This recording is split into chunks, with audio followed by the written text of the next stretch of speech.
بسم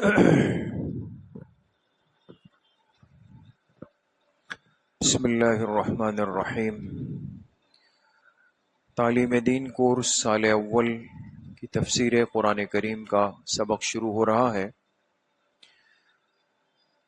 تمام ساتھی اپنے قرآن کریم اور اپنی کاپیاں کھول دیں۔ اسی طرح آن لائن جو زوم کلاس میں طلباء و طالبات ہیں وہ بھی اپنے قرآن کریم اور اپنی کاپیاں کھول دیں۔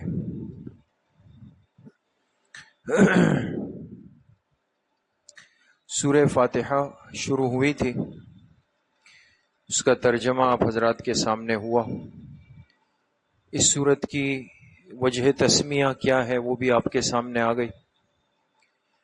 اس سورت کا موضوع آپ کے سامنے آیا اور اس سورت کا خلاصہ بھی آپ حضرات کے سامنے آ گیا۔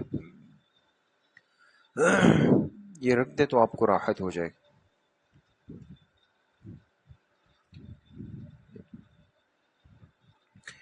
تو بات کہاں تک ہو گئی تھی؟ کسی کو یاد ہے؟ جی، خلاصہ سورۃ الفاتحہ کا خلاصہ یہ ذکر ہو گیا۔ کیا لکھا تھا؟ عرض درخواست کا طریقہ، یہ آخری بات تھی۔ اچھا، اب یہ عرض درخواست کا طریقہ، اسی کے ساتھ نیچے لکھیں کہ اس میں 3 چیزیں ہیں۔ اس میں لکھیں، اس میں 3 چیزیں ہیں۔ اس دن ہم نے یہ بات زبانی کی کہ جب انسان کسی کو کوئی درخواست دیتا ہے، ایپلیکیشن دیتا ہے، اس کی کوئی غرض ہوتی ہے، تو اس درخواست میں اس کو 3 باتوں کا خیال رکھنا ہوتا ہے۔ اب وہ 3 باتیں کیا ہے وہ آپ حضرات آج لکھ لیں۔ تو کیا لکھا اس میں؟ 3 چیزیں ہیں، لکھ لیا؟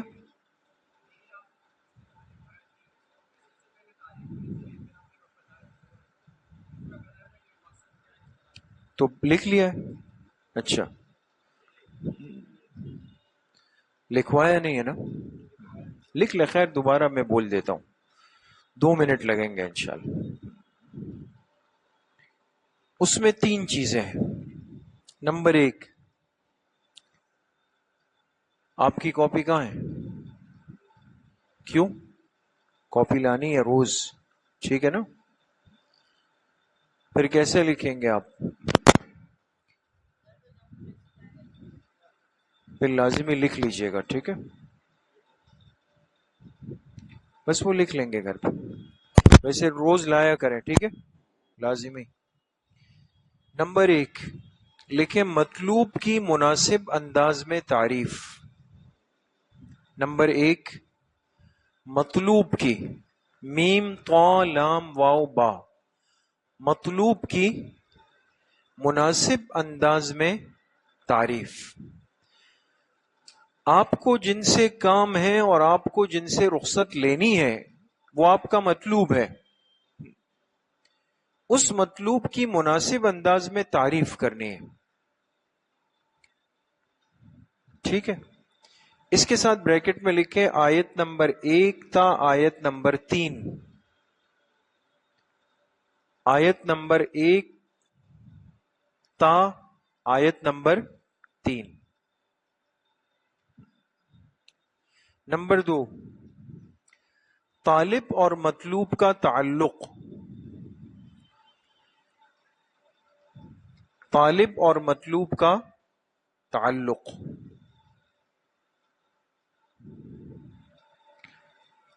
طالب آپ ہیں، مطلوب جس سے مجھے درخواست، جس کو پیش کر کے اپنا کام کروانا ہے وہ مطلوب ہے۔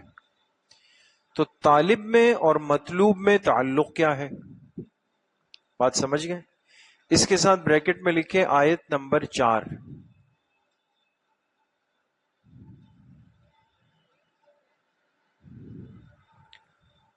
نمبر 3، مقصود کو پیش کرنا۔ نمبر 3، مقصود کو پیش کرنا۔ اب جو آپ کا مقصد ہے، جو کام ہے، جو غرض ہے، اس کو آپ پیش کریں گے۔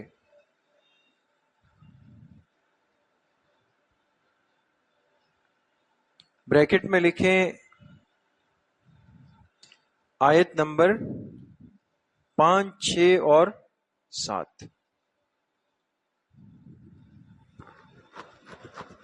5، 6 اور 7 تین آیتیں۔ بات سمجھ گئے دوستو؟ تو پہلی 3 آیتوں میں مطلوب کی تعریف یعنی اللہ کی تعریف ہوئی۔ 3 آیتیں کون سی ہے؟ الحمد للہ رب العالمین، الرحمن الرحیم، مالک یوم الدین۔ سمجھ گئے؟ چوتھی آیت میں طالب اور مطلوب کا تعلق، وہ کیا آیا؟ ایاک نعبد و ایاک نستعین۔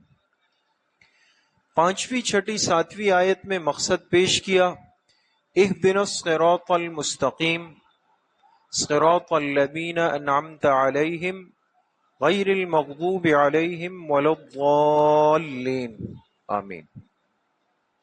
سمجھ گئے دوستو؟ یہ خلاصے کی بات بھی ختم ہو گئی۔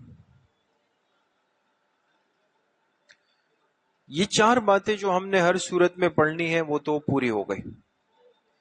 کچھ چیزیں وہ ہوگی جو کہ ہر جگہ پر فائدے کی ہوگی، ہمیں سمجھنی چاہیے۔ تو آگے لکھیں فائدہ۔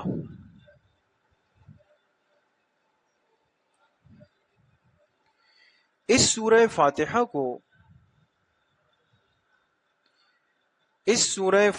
کو پورے قرآن کریم کا حاصل بھی کہا گیا ہے۔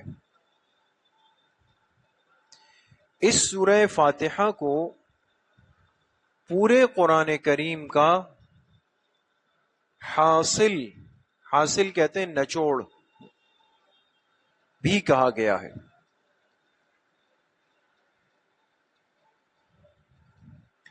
اس لیے کہ قرآن کریم کے 3 بنیادی مضامین، اس لیے کہ قرآن کریم کے 3 بنیادی مضامین، توحید، رسالت اور عقیدہ آخرت، توحید، رسالت اور عقیدہ آخرت،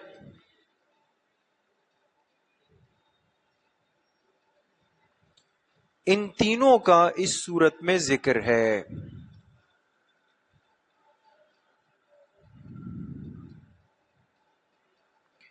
ان تینوں کا اس صورت میں ذکر ہے۔ بات سمجھ گئے؟ تو پورا جو قرآن کریم ہے نا، اس میں سب سے زیادہ زور، ترغیب، فکر، توجہ، تنبیہ وہ ان 3 باتوں پہ، کہ اس انسان کی 3 چیزوں کی اصلاح ہو جائے، عقیدہ توحید کی، عقیدہ رسالت کی اور عقیدہ آخرت کی۔ اور یہ تینوں باتیں سورۃ الفاتحہ کے اندر موجود ہیں۔ اس وجہ سے بعض مفسرین نے اس کو پورے قرآن کریم کا حاصل اور پورے قرآن کریم کا خلاصہ بھی کہا ہے۔ سمجھ میں آ گئی؟ آخری بات، سورۃ الفاتحہ کی فضیلت لکھیں۔ سورۃ الفاتحہ کی فضیلت،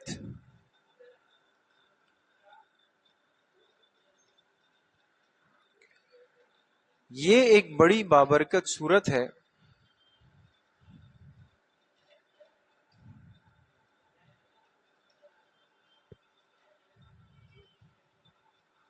یہ ایک بڑی بابرکت سورت ہے اور روحانی اصلاح کے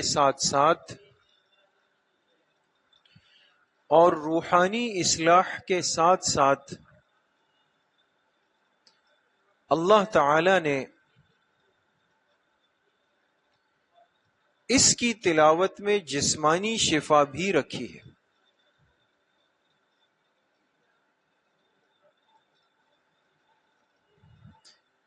روحانی کیا لکھوایا؟ روحانی اصلاح کے ساتھ ساتھ اللہ تعالی نے اس کی تلاوت میں جسمانی شفا بھی رکھی.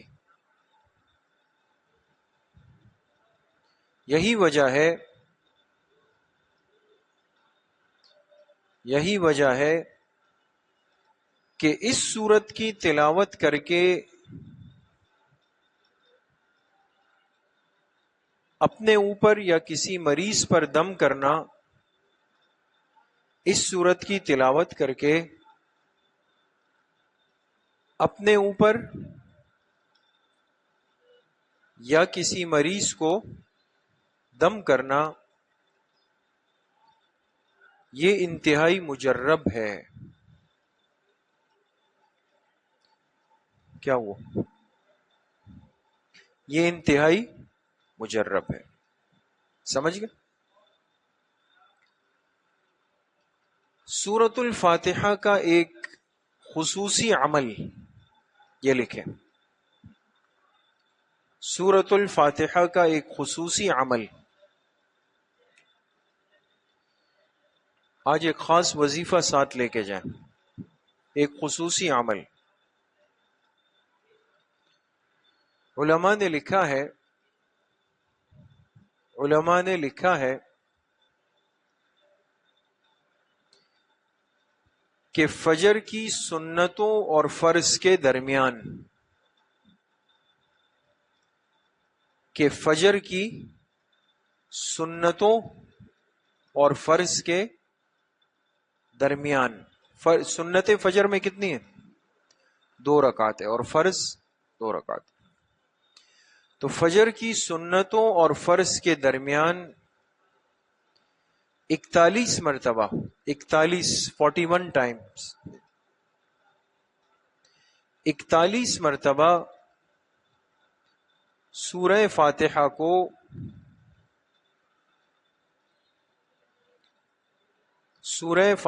کو بسم اللہ الرحمن الرحیم کے ساتھ ملا کر پڑھنا. بسم اللہ الرحمن الرحیم کے ساتھ ملا کر پڑھنا. ملا کر کیسے پڑھیں گے؟ بسم اللہ الرحمن الرحیم الحمد للہ رب العالمین، جو میم ہے نا اس کا زیر الف لام کے ساتھ ملا دیں تو ہو جائے گا بسم اللہ الرحمن الرحیم الحمد للہ رب العالمین. اس طرح ہر مرتبہ میں اس طرح کرنا. تو 41 مرتبہ گویا سورہ فاتحہ ہو گئی، اور 41 مرتبہ اس سے پہلے بسم اللہ ہو گئے. اور بسم اللہ کو ملا کے پڑھیں، اس کی میم یہاں ملا دیں. تو جو بسم اللہ کے ساتھ ملا کر پڑھے تو لا علاج امراض سے شفا ملتی ہے. تو لا علاج سمجھتے؟ جس میں ڈاکٹر کہیں کہ بھئی اب اس کا علاج نہیں ہو سکتا، جواب دے دیں، جس کو ہم کہتے ہیں بھئی ڈاکٹر نے جواب دے دیا. تو لا علاج امراض سے شفا ملتی ہے، بشرطے کہ یقین کے ساتھ پڑھیں. بات سمجھ گئے؟ تو یہ بہرحال ہمارے کئی بزرگوں نے لکھا ہے اور انتہائی مجرب ہے، قیمتی وظیفہ ہے. آج کل عموماً چونکہ ہمارا ایک مزاج بھی ہوتا ہے کہ ہم کچھ وظائف کو پسند کرتے ہیں کہ بھئی ان کو پڑھا جائے، تو یہ وہ وظائف ہے جو قرآن کریم کے ہیں، اور اس میں اللہ نے بڑی خیر اور شفا رکھی ہے. اور اس ترتیب کے ساتھ اگر پڑھی جائے نا، اس وقت میں فجر کی سنتیں پڑھ لیں، پھر فرض میں جتنا وقت ہوتا ہے تو اسی جگہ بیٹھ کر کے 41 مرتبہ سورہ فاتحہ پڑھیں، ہر دفعہ بسم اللہ اس کے ساتھ ملا کر پڑھ لیں. جب 41 مرتبہ پڑھ لیں تو اگر اپنے لیے پڑھ رہے ہیں تو اپنے اوپر دم کر دیں، اور پانی کا گلاس یا بوٹل یا جگ جو بھی ہو اس کو قریب رکھیں، اس پر دم کر کے وہ پانی 3 گھونٹ میں پی لیں. اگر کسی مریض کے لیے دم کر رہے ہیں تو پڑھ کر اس پہ دم کر دیں، اور پانی پر دم کر کے ان کو 3 گھونٹ کے اندر پلا دیں. تو بڑے بڑے موذی اور لا علاج امراض اللہ پاک اس کی برکت سے ختم فرما دیں. لیکن ان ساری باتوں میں یاد رکھیں کہ ایک ایمانی یقین شرط ہے. ہم تو آج چونکہ ہر چیز کے اندر ایک کمزوری ہے نا، ایک شک کی کیفیت کے ساتھ، جس کو ہم کہتے ہیں چلے ٹرائی کر لیتے ہیں، اس کو بھی ٹرائی کر لیتے ہیں، تو جب یقین ہی نہیں رہا تو یہ تو ہمارا ایمانی یقین ہو کہ اللہ کے کلام میں شفا ہے، شفا تو ہے. خود اللہ پاک نے فرمایا وَنُنَزِّلُ مِنَ الْقُرْآنِ مَا هُوَ شِفَاءٌ وَرَحْمَةٌ لِّلْمُؤْمِنِينَ. ہم نے جو قرآن کریم اتارا ہے اس میں شفا بھی ہے اور رحمت بھی ہے ایمان والوں کے لیے. تو اس لیے اس وظیفے کو بھی یاد رکھیں، گھر والوں کو بھی بتائیں. بہت سارے بیمار حضرات کبھی گھر میں بھی ہوتے ہیں، رشتہ داروں میں ہوتے ہیں، خاندان میں ہوتے ہیں، دوستوں میں ہوتے ہیں، متعلقین میں ہوتے ہیں.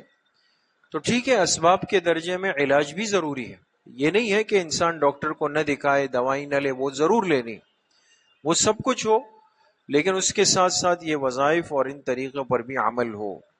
اس سے اللہ سے تعلق مضبوط بھی ہوتا ہے، اور پھر یہ جو شفا ہوتی ہے یہ دائمی ہوتی ہے، برکت والی شفا ہوتی ہے. اس کے کریں گے نا انشاءاللہ. اللہ پاک مجھے بھی آپ سب کو صحیح عمل کی توفیق نصیب فرمائے. تو آج کا سبق تو یہاں تک. ایک آخری بات، اب اچھی بات ہے، ابھی خوش ہو جائیں گے آپ لوگ. جی بندہ ہوں.